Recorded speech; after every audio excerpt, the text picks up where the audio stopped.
السلام علیکم ورحمۃ اللہ تعالی وبرکاتہ۔ اللہم صلی علی سیدنا و مولانا محمد وعلی آل سیدنا و مولانا محمد وبارک وسلم علیہ۔ اللہم انفعنا بما علمتنا وعلمنا بما ينفعنا ورب زدنا علما۔ اعوذ باللہ من الشیطان الرجیم، بسم اللہ الرحمن الرحیم۔ والسابقون الأولون من المهاجرين والأنصار والذين اتبعوهم بإحسان رضي الله عنهم ورضوا عنه وأعد لهم جنات تجري تحتها الأنهار خالدين فيها أبدا ذلك الفوز العظيم۔ صدق الله مولانا العظيم وبلغنا رسوله النبي الأمي الأمين الكريم ونحن على ذلك لمن الشاهدين والشاكرين والحمد لله رب العالمين۔ رب اشرح لي صدري ويسر لي أمري واحلل عقدة من لساني يفقه قولي۔ السلام علیکم ورحمۃ اللہ تعالی وبرکاتہ۔ محترم ناظرین گرامی اور سامعین کرام، آپ کی خدمت میں ایک نئی صبح کے ساتھ اس دعا اور تمنا کے ساتھ حاضر ہو رہے ہیں کہ آپ جہاں کہیں بھی ہوں، اللہ تبارک و تعالی آپ کو ایمان کی سلامتی اور صحت اور عافیت عطا فرمائے۔ اللہ تبارک و تعالیٰ کے فضل و کرم سے آج آپ کی خدمت میں حضور پاک صلی اللہ علیہ وسلم کے صحابہ میں سے ایک عظیم الشان شخصیت کا تعارف کرائیں گے۔ ایسی شخصیت کی جس کا تعلق نہ تو مہاجرین سے ہے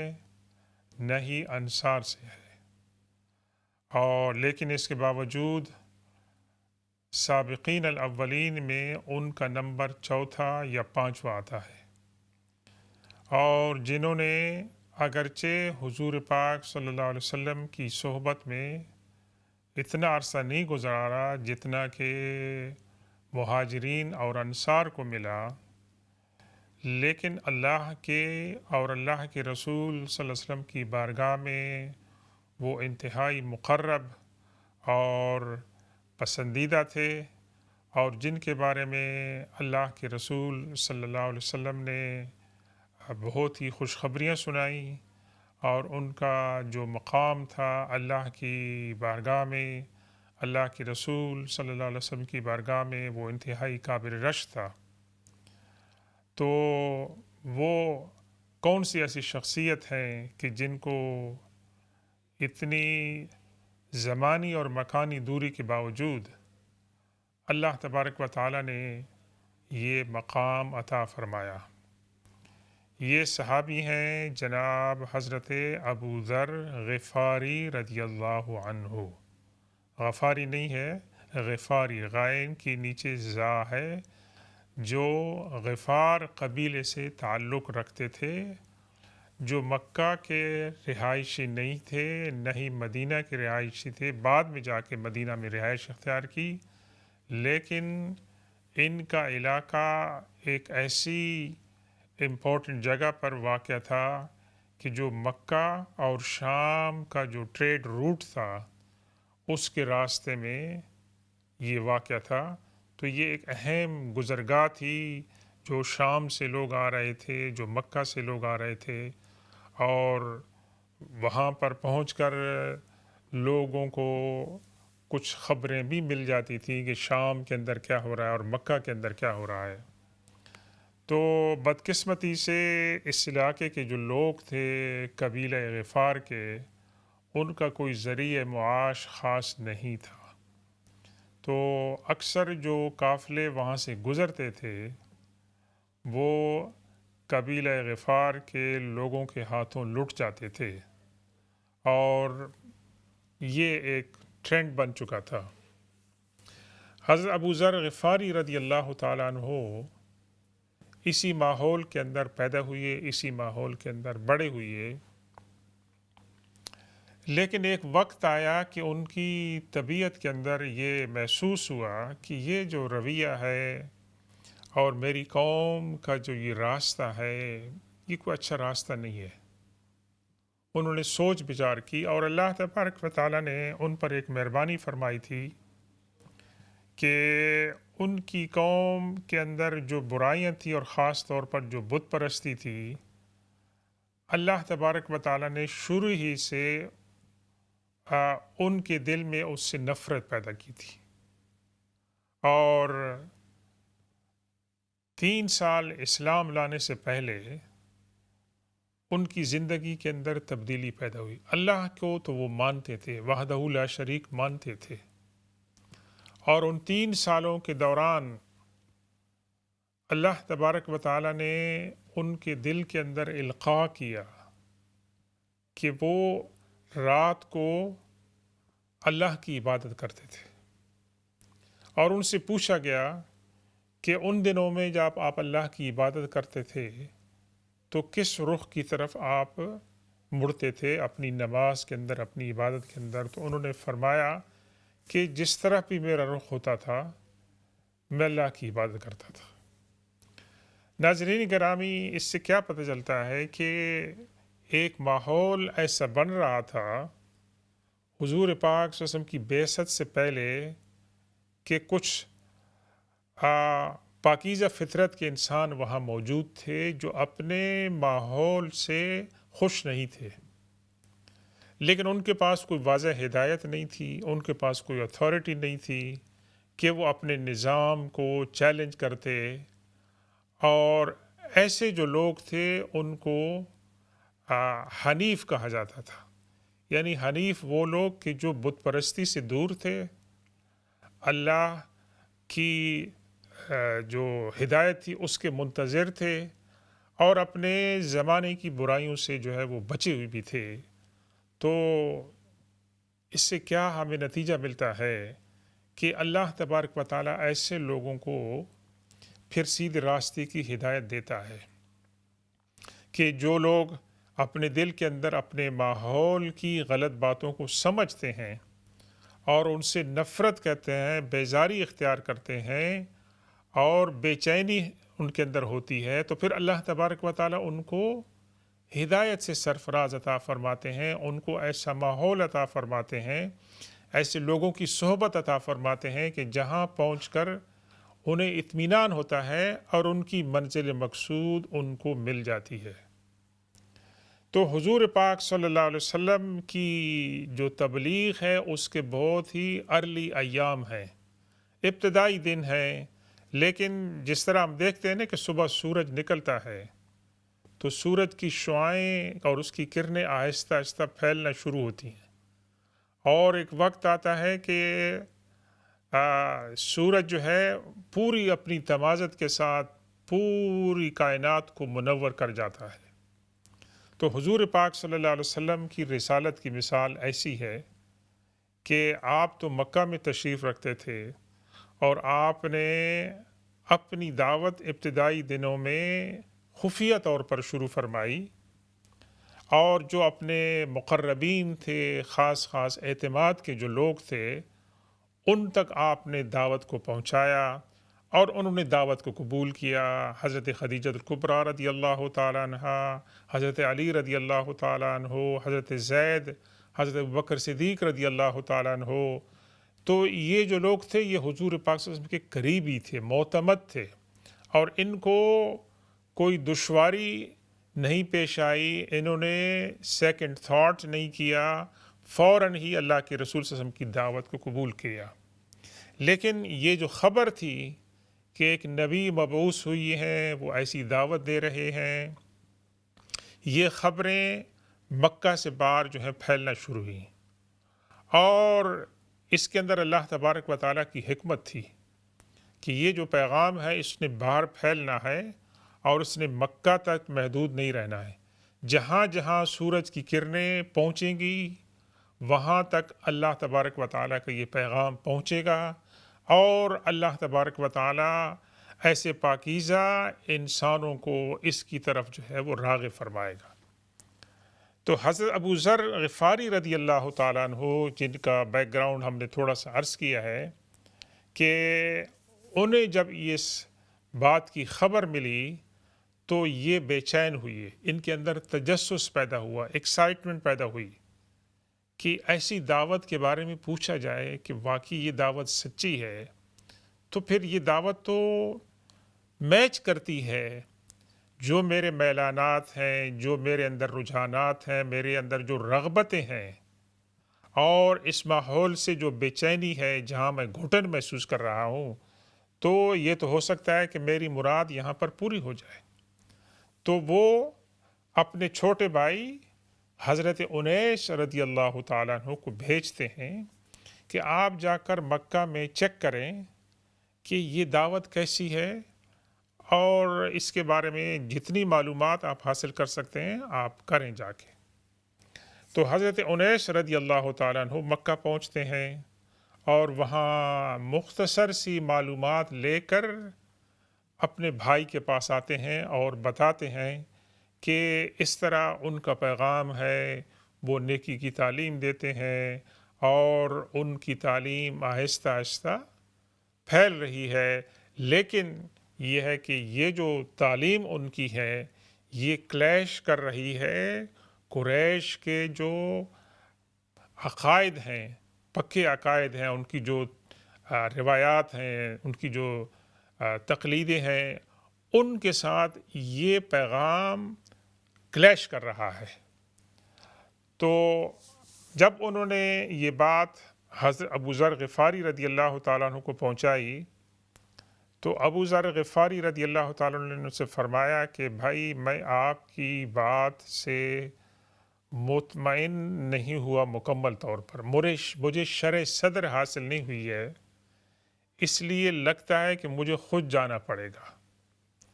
تو حضرت ابو ذر غفاری رضی اللہ تعالیٰ عنہ مختصر سا سامان، یعنی ایک وہ برتن کی جس کے اندر پانی رکھتے ہیں، اور ساتھ میں ایک چادر وغیرہ لے کر وہ مکہ میں آتے ہیں، اور مکہ میں آ کر وہ انتہائی خفیہ حالت میں رہتے ہیں کہ انہوں نے سن لیا تھا کہ وہاں پر حضور پاک صلی اللہ علیہ وسلم کی دعوت کے ساتھ کیا ہو رہا ہے، تو وہ اس تلاش میں رہ جاتے ہیں کہ حضور پاک صلی اللہ علیہ وسلم سے ملاقات کی جائے اس سے، اور ان کے پاس کھانے پینے کا سامان نہیں ہے، وہ حرم میں یا کہیں باہر سو جاتے ہیں، اور ان کے کسی سے مانگتے بھی نہیں ہیں، اور ان کا گزر جو ہوتا ہے کس پہ ہوتا ہے؟ زمزم کے پانی پر ہوتا ہے، کوئی کھانے پینے کا سامان نہیں ہے۔ تو اس دوران میں ان کی ملاقات ہو جاتی ہے حضرت علی رضی اللہ تعالیٰ عنہ سے، اور حضرت علی رضی اللہ تعالیٰ عنہ سے ملاقات جب ہوتی ہے تو حضرت علی رضی اللہ تعالیٰ عنہ تو ابھی کم عمر ہیں ویسے، لیکن وہ بنو ہاشم کی جو روایات تھیں وہاں پر، سقایہ اور حجابہ اور مہمانوں کی مہمان نوازی، خاص طور پر اجنبی لوگوں کی، وہ ایون دو کہ آپ بچے تھے، ان کو معلوم تھا، اور بنو ہاشم کے افراد ہر وقت اس کوشش میں رہتے تھے کہ کوئی مہمان آئے تو اس کی خدمت کریں، کوئی مظلوم ہو، مجبور ہو، مسافر ہو، مطلب ہے کہ پناہ گزین ہو، تو حضرت علی رضی اللہ تعالیٰ عنہ پہچان لیتے ہیں کہ یہ شخص اجنبی ہے، یہ مقامی نہیں ہے، تو پوچھتے ہیں کہ بھی آپ ایک مسافر لگتے ہیں، تو حضرت ابو ذر غفاری رضی اللہ تعالیٰ عنہ کہتے ہیں کہ ہاں۔ تو حضرت علی مہمان نوازی کے تقاضے کے طور پر ان کو اپنے گھر لے جاتے ہیں، کوئی درمیان میں کوئی بات چیت نہیں ہوتی ہے، رات گزارتے ہیں، صبح آ کے پھر ٹھہر جاتے ہیں، اور صبح آ کے دن کو پھر اسی طرح دن گزارتے ہیں کہ کہیں اس نورانی شخصیت کی زیارت ہو جائے جس کی ملاقات کے لیے آئے ہیں، اور جہاں پر ان کا جو مدعا ہے وہ پورا ہو جائے گا۔ تو اس دوران میں حضرت علی رضی اللہ تعالیٰ عنہ دوبارہ ان کو پاتے ہیں تو فرماتے ہیں کہ لگتا ہے آپ مسافر ہیں، اور آپ جس کام کے لیے آئی ہوئی ہیں وہ کام آپ کا پورا نہیں ہوا ہے، تو اگر آپ مائنڈ نہ کریں تو مجھے بتائیں گے کہ آپ کا کام کیا ہے، آپ یہاں کس سلسلے میں آئے ہیں؟ تو حضرت ابو ذر غفاری رضی اللہ تعالیٰ عنہ حضرت علی سے فرماتے ہیں کہ میں آپ سے ایک بات کرنا چاہتا ہوں، لیکن اس سے پہلے میں آپ سے ایک وعدہ لینا چاہتا ہوں کہ جو بات میں آپ کو کروں گا وہ بات راز کی بات ہوگی، آپ نے کسی کو نہیں بتانی ہوگی۔ اور یہ ہر زمانے میں اچھے لوگ رہتے ہیں، چاہے وہ مسلمان ہیں یا غیر مسلمان ہیں، کہ وہ بعض اقدار کا خیال رکھتے ہیں، اور یہ ایک انسانی بات ہے کہ آپ کسی سے وعدہ کریں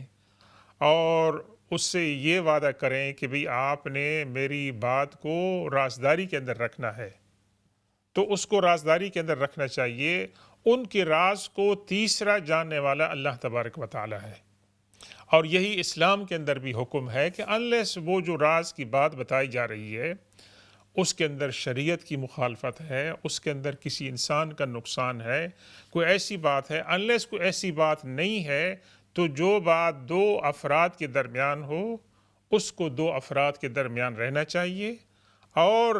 یہ بات جو ہے اسلام کے اخلاق کی جو تعلیمات ہے اس کے عین مطابق ہے۔ تو حضرت ابو ذر غفاری رضی اللہ تعالیٰ ان کو پورا ماجرا سنا دیتے ہیں۔ اب آپ دیکھیں کہ حضرت علی رضی اللہ تعالیٰ عنہ ابھی ان کی عمر اتنی زیادہ نہیں ہے، لیکن اس ماحول سے واقف ہیں، تو وہ فرماتے ہیں کہ آپ مطمئن رہیں، آپ کو میں وہاں پہنچا دوں گا جہاں آپ جانا چاہتے ہیں، اور آپ میرے ساتھ چلیں۔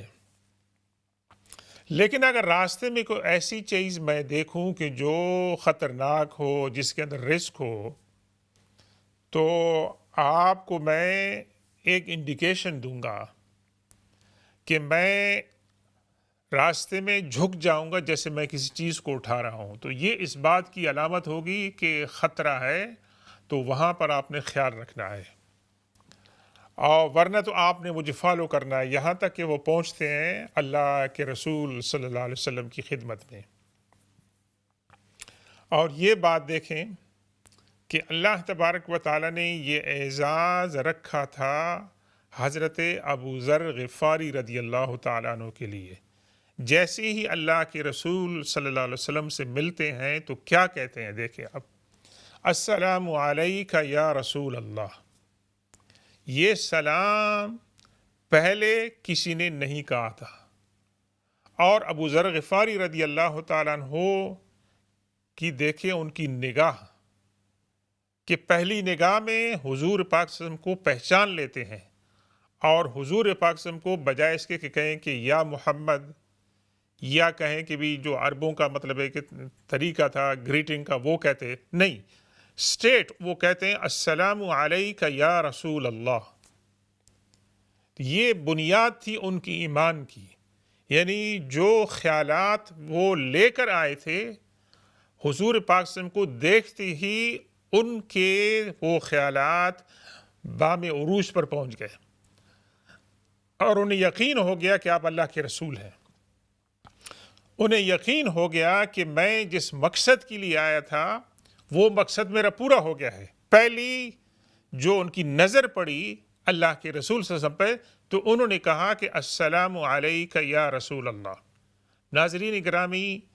یہ جو اس طرح کی جو نعمتیں ہیں ہر انسان کو نہیں ملتی ہیں، تو اس سے حضرت ابو ذر غفاری رضی اللہ تعالیٰ عنہ کا مقام پتہ چلتا ہے، ان کی ایمان کا پتہ چلتا ہے، اور ان کی یقین کا، اور اس بات کا بھی پتہ چلتا ہے کہ ان کو اللہ تبارک و تعالیٰ نے انتہائی سمجھ اور حکمت اور سوجھ بوجھ عطا فرمائی تھی۔ جواب میں اللہ کے رسول صلی اللہ علیہ وسلم بھی فرماتے ہیں وعلیک السلام ورحمۃ اللہ وبرکاتہ، اور اس کے بعد حضور پاک صلی اللہ علیہ وسلم اور حضرت ابو ذر غفاری رضی اللہ تعالیٰ عنہ کے درمیان تبادلہ ہوتا ہے خیالات کا۔ اللہ کے رسول صلی اللہ علیہ وسلم اپنی دعوت کو پیش کرتے ہیں، اور حضرت ابو ذر غفاری رضی اللہ تعالیٰ عنہ بغیر کسی ہچکچاہٹ کے اپنے ایمان کا، اپنے اسلام کا، حضور صلی اللہ علیہ وسلم کی نبوت پہ، اللہ کی توحید پر اعلان کرتے ہیں اللہ کے رسول صلی اللہ علیہ وسلم کے اوپر۔ اللہ کے رسول صلی اللہ علیہ وسلم ان کو کیا فرماتے ہیں؟ ابو ذر، ابھی اپنے ایمان کو خفیہ رکھو اور اپنی قوم کے اندر چلے جاؤ، اپنی قوم کے اندر تبلیغ کرو، جب میری دعوت عام ہو جائے پھر آ کر مجھے جوائن کر لینا، لیکن ابھی ایمان کو، اپنے اسلام کو ظاہر مت کرو، ورنہ یہ قریش کے لوگ تمہیں ختم کر دیں گے، مار ڈالیں گے، قتل کر دیں گے۔ لیکن سبحان اللہ، ابو ذر غفاری رضی اللہ تعالیٰ عنہ، جن کی تعریف میں اللہ کے رسول صلی اللہ علیہ وسلم نے بہت سی احادیث بیان فرمائی ہیں، جو انتہائی دلیر، صاف گو، خدا ترس، زاہد، عابد اور سوشل جسٹس کے چیمپئن تھے، اور عملی طور پر اس کے چیمپئن تھے۔ اللہ کے رسول صلی اللہ علیہ وسلم کی زندگی کے درمیان جب رہتے تھے، اور اس کے بعد اپنی زندگی کے آخری ایام میں تو وہ اس کی بہت بڑی وکالت کرتے تھے کہ مسلمانوں کے درمیان سوشل جسٹس ہونا چاہیے، اور ایکیومولیشن آف ویلتھ چند لوگوں کے ہاتھ میں نہیں ہونی چاہیے، بلکہ اس کو ایکولی ڈسٹریبیوٹ کرنا چاہیے۔ تو جناب ابو ذر غفاری رضی اللہ تعالیٰ عنہ صبح جا کر قریش مکہ، جو کعبہ میں بیٹھتے ہوتے، وہاں پر مجلس لگاتے تھے، وہاں جا کر یہ اعلان کرتے ہیں، اشہد ان لا الہ الا اللہ وحدہ لا شریک لہ واشہد ان محمدا عبدہ ورسولہ۔ اب یہ جو اعلان تھا حضرت ابو ذر غفاری رضی اللہ تعالیٰ عنہ کا، اکیلے قریش کے سامنے، یہ دعوت جنگ تھی ان لوگوں کے لیے جو اس بات کے اعلان کو سننے کے لیے تیار نہیں تھے۔ فوراً ہی ان کی بر جھپٹ پڑے اور ان کو مارا پیٹا۔ اس دوران میں حضرت عباس رضی اللہ تعالیٰ عنہ، جنہوں نے ابھی تک اسلام کا اعلان نہیں کیا تھا، وہ آ کر ان کو بچا کر لے گئے۔ دوسرے دن پھر ابو ذر غفاری رضی اللہ تعالیٰ عنہ، یعنی دیکھیں ان کا جذبہ تھا کہ میں ایک چیز کو حق مانتا ہوں، اس کا میں اظہار کروں، اور اس کے اندر اس بات کی پرواہ نہیں ہے کہ کوئی ناراض ہوگا یا راضی ہوگا۔ اس کے بارے میں ہم آپ کو انشاءاللہ ایک حدیث دوسری سنائیں گے جو اللہ کے رسول صلی اللہ علیہ وسلم نے ان کو وصیت کی تھی۔ تو دوسرے دن جا کر حضرت ابو ذر غفاری رضی اللہ تعالیٰ عنہ دوبارہ یہ اعلان کرتے ہیں، دوبارہ ان کی پٹائی ہوتی ہے۔ حضرت عباس رضی اللہ تعالیٰ عنہ کو دوبارہ بچاتے ہیں اور قریش کو وارن کرتے ہیں کہ اس شخص کو چھوڑ دو، اگر تم نے اس کو تکلیف پہنچائی تو تمہارے جو قافلے جاتے ہیں تجارت کے لیے شام اور واپس آتے ہیں، یہ غفار قبیلے کا فرد ہے، اگر تم نے اس کو نقصان پہنچایا تو تم وہاں سے سیفلی گزر نہیں سکو گے، اس لیے اس کو چھوڑ دو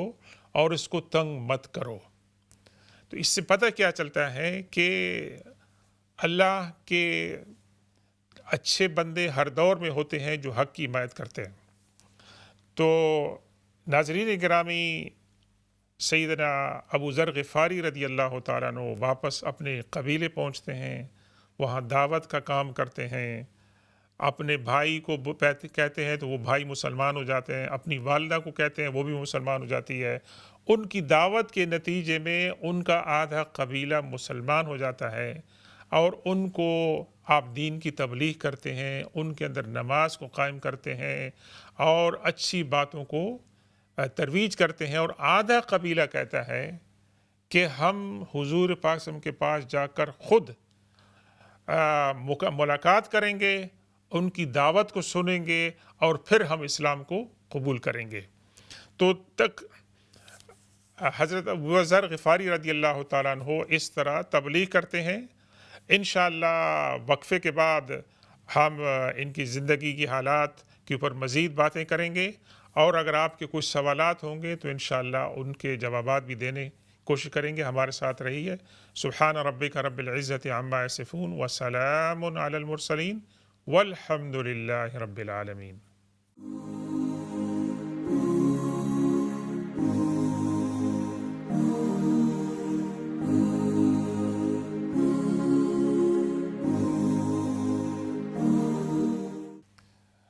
السلام علیکم ورحمۃ اللہ تعالی وبرکاتہ۔ محترم ناظرین کرامی اور سامعین کرام، ویلکم بیک۔ اس سیشن میں آپ کے اگر کچھ سوالات ہیں تو ان کے جوابات دینے کی کوشش کریں گے۔ وقفے سے پہلے ہم چند باتیں اللہ کے رسول صلی اللہ علیہ وسلم کے جلیل القدر صحابی السابقون الاولون سیدنا ابو ذر غفاری رضی اللہ تعالیٰ عنہ کی زندگی کے چند حالات آپ سے شیئر کر رہے تھے، اور ہم یہ کہہ رہے تھے کہ جب حضرت ابو ذر غفاری رضی اللہ تعالیٰ عنہ اللہ کے رسول صلی اللہ علیہ وسلم سے اسلام لانے کے بعد مکہ سے رخصت ہوئے، تو اللہ کے رسول صلی اللہ علیہ وسلم کی تعلیم کے مطابق انہوں نے اپنی قوم میں دعوت اور تبلیغ کا کام شروع کیا، اور ان کی دعوت کے نتیجے میں ان کے چھوٹے بھائی، ان کی والدہ بغیر ہچکچاہٹ کے مسلمان ہو گئے، اور ان کی قوم کا آدھا قبیلہ مسلمان ہوا، اور دوسروں نے کہا کہ ہم انتظار کرتے ہیں کہ جب ہماری ملاقات ہوگی اللہ کے رسول صلی اللہ علیہ وسلم سے تو پھر ہم آپ کا پیغام سن کر آپ کے سامنے ہم دعوت کریں گے، اس کا جواب دیں گے۔ تو یہ دیکھیں کہ حضرت ابو ذر غفاری رضی اللہ تعالیٰ عنہ کا کتنا بڑا مقام ہے۔ ایک انسان کسی دوسرے انسان کو ہدایت دیتا ہے، اس کی اصلاح کا ذریعہ بنتا ہے، تو جتنی بھی نیک کام وہ دوسرا انسان کرے گا، پہلا جو انسان ہے اس کا اجر اس کو ملے گا۔ لیکن جو انسان کسی انسان کو اسلام کا راستہ بتاتا ہے اور اس کے نتیجے میں دوسرا انسان جو اسلام کی طرف آتا ہے، اس کا تو بہت ہی بڑا مقام ہے۔ اور ایک انسان نہیں، پورا آدھے کا آدھا قبیلہ مسلمان ہو جاتا ہے، اور اس دوران میں تقریباً 13 سال گزر جاتے ہیں، اور مسلمان مدینہ میں ہجرت کرتے ہیں، وہاں غزوہ بدر ہوتا ہے، احد ہوتا ہے، غزوہ احزاب ہوتا ہے، اور بہت ساری ڈیولپمنٹ ہوتی ہیں۔ لیکن حضرت ابو ذر غفاری رضی اللہ تعالیٰ عنہ اور ان کی قوم کے لوگ ابھی تک ان تمام چیزوں کے اندر شریک نہیں ہوتے ہیں، تاکہ اللہ کے رسول صلی اللہ علیہ وسلم کا پیغام کھل کر واضح ہو جاتا ہے، اور کوئی ایسا انسان، کوئی ایسا قبیلہ نہیں بچتا ہے کہ جس کو اس نئے دین کی تعلیمات اور اس کے پیغام سے واقفیت نہیں ہوتی ہے۔ جو ماننے والے ہوتے ہیں وہ مان لیتے ہیں، جو نہیں ماننے والے ہوتے ہیں کوئی مخالفت کرتے ہیں، کوئی ویٹ اینڈ سی اور خاموش رہتے ہیں۔ تو اس دوران میں حضرت ابو ذر غفاری رضی اللہ تعالیٰ عنہ اپنا قبیلہ اپنے ساتھ لے کر اللہ کے رسول کی بارگاہ میں حاضر ہوتے ہیں، اور جو لوگ مسلمان نہیں ہوئی تھے وہ بھی اللہ کے رسول صلی اللہ علیہ وسلم کی مجلس میں آ کر آپ کو دیکھ کر، آپ کی زیارت کر کے، آپ سے ملاقات اور آپ کی تعلیمات کو سن کر مسلمان ہو جاتے ہیں۔ ایک تو پورا قبیلہ غفار مسلمان ہو جاتا ہے، اور اس کے ساتھ ساتھ ان کا ایک دوسرا قبیلہ تھا جو کہ قبیلہ اسلم تھا، وہ بھی مسلمان ہو جاتے ہیں۔ تو اللہ کے رسول صلی اللہ علیہ وسلم دعا فرماتے ہیں قبیلہ غفار کے لیے کہ غفر اللہ غفار، اللہ تعالیٰ قبیلہ غفار کی مغفرت فرمائے، اور قبیلہ اسلم کے لیے دعا فرماتے ہیں کہ اللہ ان کو سلامتی عطا فرمائے۔ یہ دونوں قبیلے مسلمان ہو جاتے ہیں۔ تو یہ کس کی کوششوں کا نتیجہ تھا؟ ایک لحاظ سے تو ابو ذر غفاری رضی اللہ تعالیٰ عنہ نے اللہ کے رسول صلی اللہ علیہ وسلم کی مبارک صحبتوں کو مس کیا، اور آپ کی صحبت کے اندر نہ رہے تقریباً 13 سال، اور اسلام لانے کے چند دنوں کے بعد آپ مبلغ بن کر اپنی قوم کے اندر آتے ہیں اور ایک بہت بڑا رول ادا کرتے ہیں، اور آپ کی پوری قوم تقریباً 13 سال کے عرصے میں تمام قبیلہ اور اس کے ساتھ قبیلہ اسلم جو ہے وہ تمام کے تمام مسلمان ہو جاتے ہیں۔ یہ کریڈٹ کس کو جاتا ہے؟ یہ کریڈٹ ابو ذر غفاری رضی اللہ تعالیٰ عنہ کو جاتا ہے، اور اللہ تبارک و تعالیٰ ان کا مقام اللہ کے رسول کی نگاہ میں بہت ہی بلند کر دیتے ہیں۔ اتنا بلند ہو جاتا ہے کہ جب ابو ذر غفاری رضی اللہ تعالیٰ عنہ مدینہ آتے ہیں تو کہتے ہیں کہ میں نے اب مدینہ میں ٹھہرنا ہے، اب واپس نہیں جانا ہے۔ اور وہاں ان کا کام کیا ہوتا ہے؟ ان کا کام یہ اپنے لیے اختیار کرتے ہیں کہ ابو ذر غفاری رضی اللہ تعالیٰ عنہ اپنے آپ کو ڈیڈیکیٹ کر دیتے ہیں، وقف کر دیتے ہیں اللہ کے رسول صلی اللہ علیہ وسلم کی خدمت کے لیے۔ نماز پڑھنا ہے، وہاں پر حضور صلی اللہ علیہ وسلم کی دعوت کو سننا ہے، صحابہ کرام کے ساتھ اٹھنا بیٹھنا ہے، لیکن اپنے لیے یہ مشن بنا لیتے ہیں کہ میں نے اللہ کے رسول صلی اللہ علیہ وسلم کی صحبت میں رہنا ہے اور آپ کی خدمت کرنی ہے۔ اور آپ کی اہلیہ محترمہ وہ اپنے آپ کو وقف کرتی ہیں ازواج مطہرات کی خدمت کے لیے۔ دیکھیں ان سعادت مند لوگوں کی کتنی بڑی خوش نصیبی تھی کہ ان کو یہ وقت ملا، یہ موقع ملا اللہ کے رسول صلی اللہ علیہ وسلم کی خدمت کا، میاں بیوی دونوں کو۔ اور اس کے دیکھیں کہ انہوں نے جو یہ وقت اور یہ ساعتیں اور یہ گھنٹے دن اور رات اللہ کی رسول صلی اللہ علیہ وسلم اور ازواج مطہرات کی صحبتوں میں گزارے، یہ ان کی زندگی کے پاکیزہ ترین ایام تھے۔ اور اس کا کیا اجر ہوگا وہ تو اللہ تبارک و تعالیٰ کو معلوم ہے، اور قیامت والے دن ان کو پتہ چلے گا۔ السلام علیکم ورحمۃ اللہ وبرکاتہ۔ ناظرین کرامی، ہمارے پاس ایک کالر ہیں۔ السلام علیکم۔ وعلیکم السلام ورحمۃ اللہ وبرکاتہ۔ مفتی صاحب جزاک اللہ، اپنے اتنے جلیل القدر صحابی کے بارے میں بتا رہے ہیں، لیکن کو ایک سوال ہے میرا کہ پلیز تھوڑا سا اس چیز پر بھی روشنی ڈالیے گا کہ حضرت ابو ذر غفاری کو ملک بدر کیوں کیا گیا تھا جب وہ اینڈ لائف تھی؟ وہ تو اتنے جلیل القدر صحابی تھے اور بہت عظیم الشان صحابی تھے، اور ان کو حضرت عثمان کے دور حکومت میں جی انشاءاللہ آپ کے جو سوال ہے وہ اس کے اوپر ہم بات ہمارے جو ہماری جو باتیں ہیں اس میں آپ کا جو سوال ہے اس کا جواب انشاءاللہ آئے گا، ہم جواب دیں گے، تو آپ سنتے رہیں۔ ویسے تو حضرت ابو ذر غفاری رضی اللہ تعالیٰ عنہ نے جنگ بدر مس کی، جنگ احد مس کی، جنگ خندق مس کی، اور یہ تمام ڈیولپمنٹ مس کی، کہ یہاں پر ٹائم آ گیا غزوہ تبوک کا۔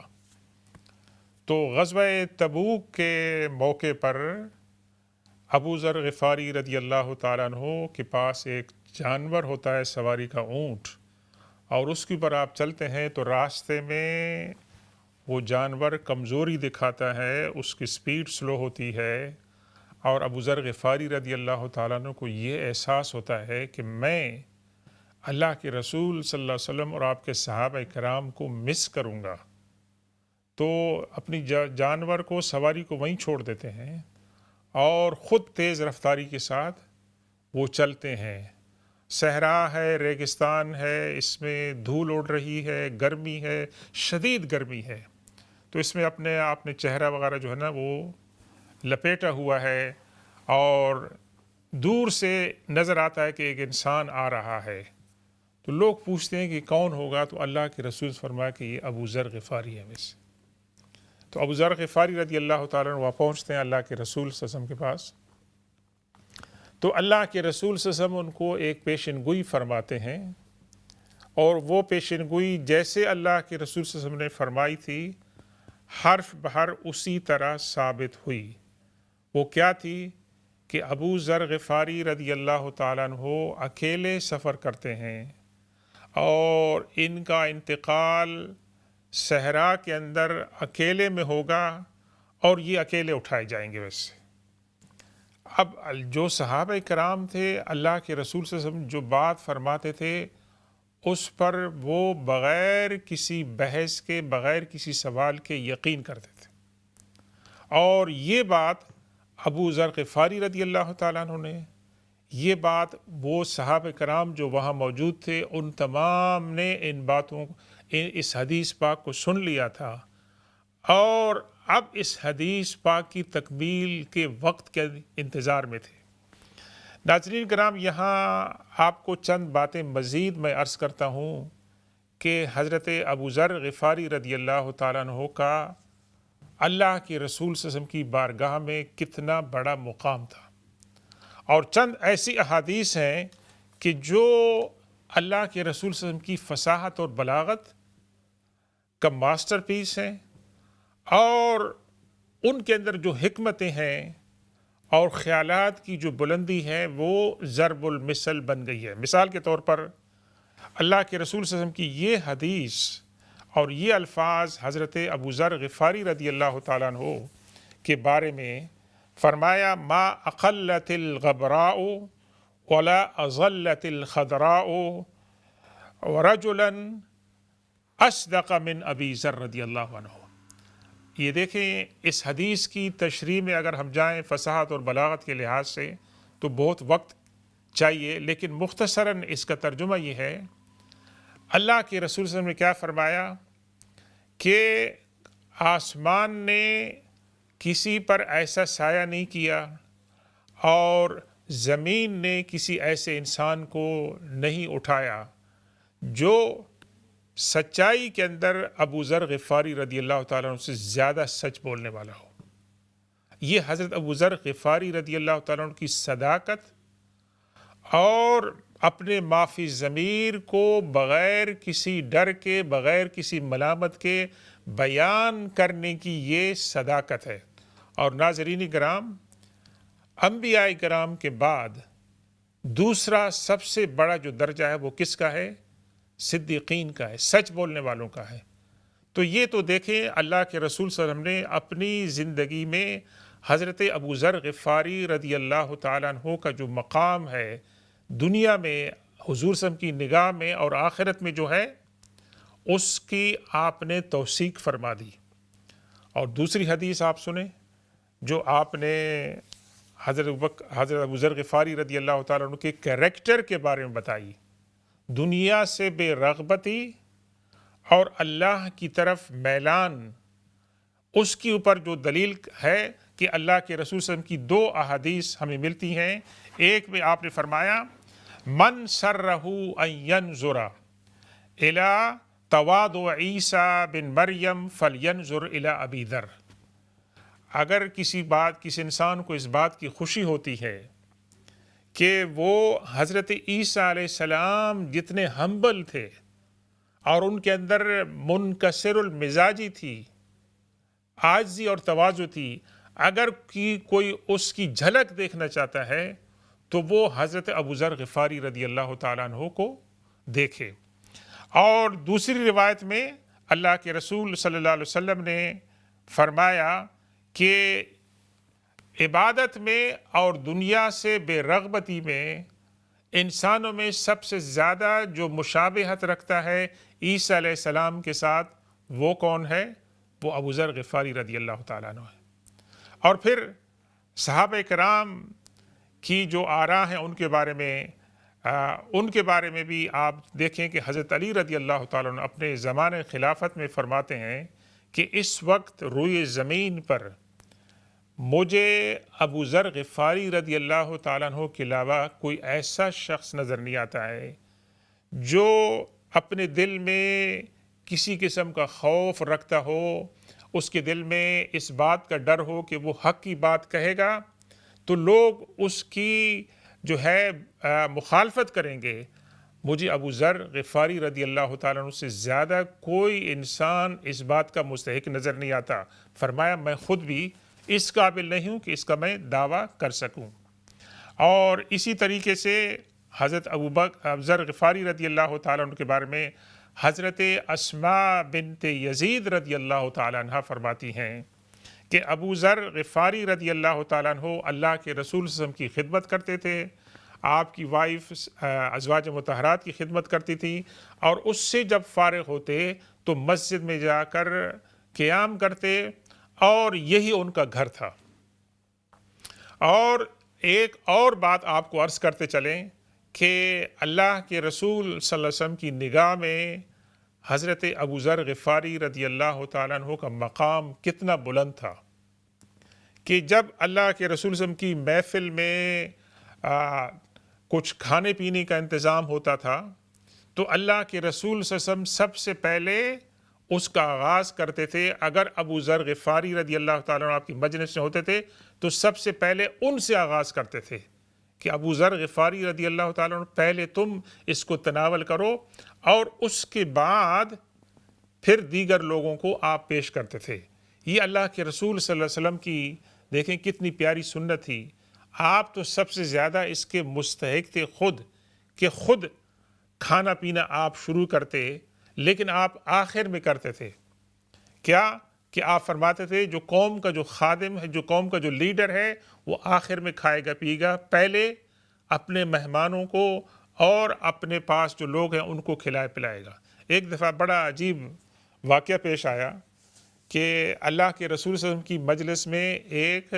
چھوٹا بچہ موجود تھا.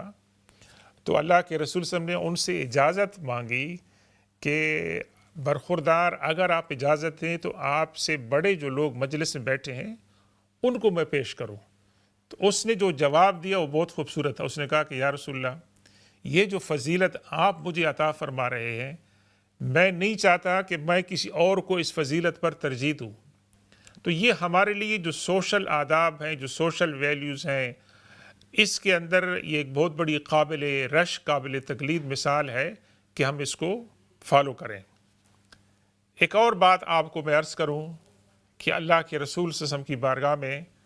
حضرت ابو ذر غفاری رضی اللہ تعالیٰ عنہ کا کتنا مقام تھا. اللہ کے رسول صلی اللہ علیہ وسلم کے جب وصال کا وقت آیا تو آپ نے خاص طور پر حضرت ابو ذر غفاری رضی اللہ تعالیٰ عنہ کو بلایا اور آپ ان کے ساتھ گلے ملے، اور ابو ذر غفاری رضی اللہ تعالیٰ عنہ کے اوپر بھی جو ہے نا وہ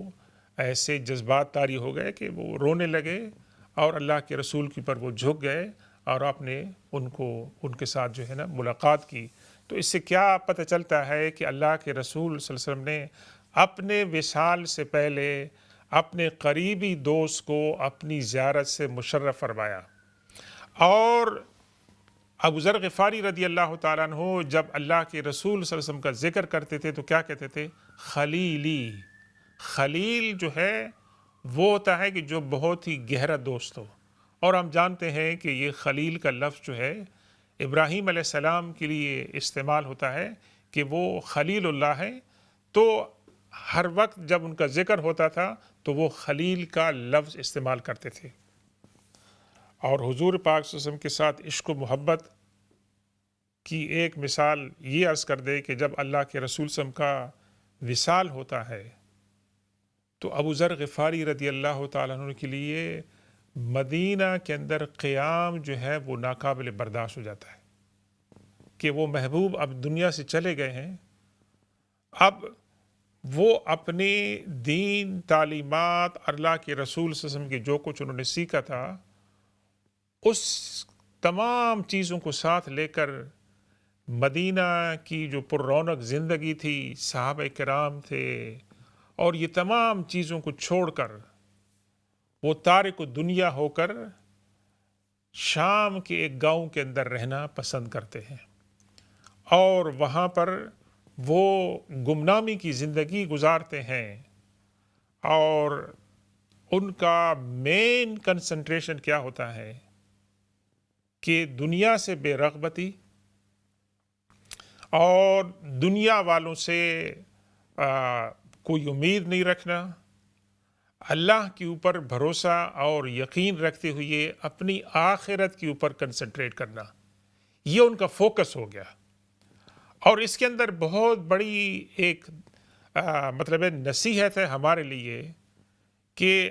جو لوگ کہ اس دنیا کی چکا چوند سے اپنے آپ کو بچانا چاہتے ہیں، اپنے ضمیر کو آلودہ نہیں کرنا چاہتے ہیں، اپنی آخرت کو برباد نہیں کرنا چاہتے ہیں،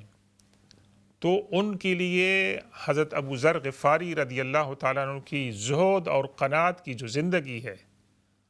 جس کے اندر تکلیفیں ہوتی ہیں، آزمائشیں ہوتی ہیں، چیلنجز ہوتے ہیں، اور وہ ایزی کام نہیں ہے. کہنا آسان ہے، اس پر عمل کرنا مشکل ہے. لیکن جو لوگ اس راستے کو اختیار کرتے ہیں، اللہ تعالیٰ ان کے لیے یہ راستہ آسان بناتا ہے. حضرت ابو ذر غفاری رضی اللہ تعالیٰ عنہ ایسی زندگی گزارتے ہیں تاآں کہ ان کے وصال کا وقت آتا ہے تو ان کے وصال کے وقت ان کی اہلیہ پریشان ہو جاتی ہیں، اور وہ جب ان کا وصال کا وقت ہوتا ہے تو بالکل صحرا کے اندر ہوتے ہیں، اور جہاں پر کوئی آبادی نہیں ہوتی ہے تو وہ پریشان ہو جاتی ہیں. تو ابو ذر غفاری رضی اللہ تعالیٰ عنہ پوچھتے ہیں کہ آپ کو کس بات کی بے چینی ہے؟ تو وہ عرض کرتی ہیں کہ آپ کے وصال کا وقت آ گیا ہے، یہاں کوئی ہے بھی نہیں کہ جو آپ کو دفن کر سکے، آپ کا جنازہ پڑھ سکے، آپ کو کفن پہنا سکے. تو ابو ذر غفاری رضی اللہ تعالیٰ فرماتے ہیں کہ آپ نے اللہ کے رسول کی یہ حدیث نہیں سنی ہے کہ میرے صحابہ میں سے کچھ صحابہ ایسے ہوں گے کہ جو تنہائی کے اندر ان کا انتقال ہوگا اور وہاں کوئی ان کا جنازہ پڑھنے والا نہیں ہوگا، لیکن کوئی جماعت اس وقت آ جائے گی جو ان کا جنازہ پڑھے گی. میرے رسول کا یہ فرمان ہے، آپ کو اس کی فکر کیا ہے؟ لیکن ابو ذر غفاری رضی اللہ تعالیٰ عنہ اپنے وصال سے پہلے اپنی صاحبزادی کو یہ وصیت کرتے ہیں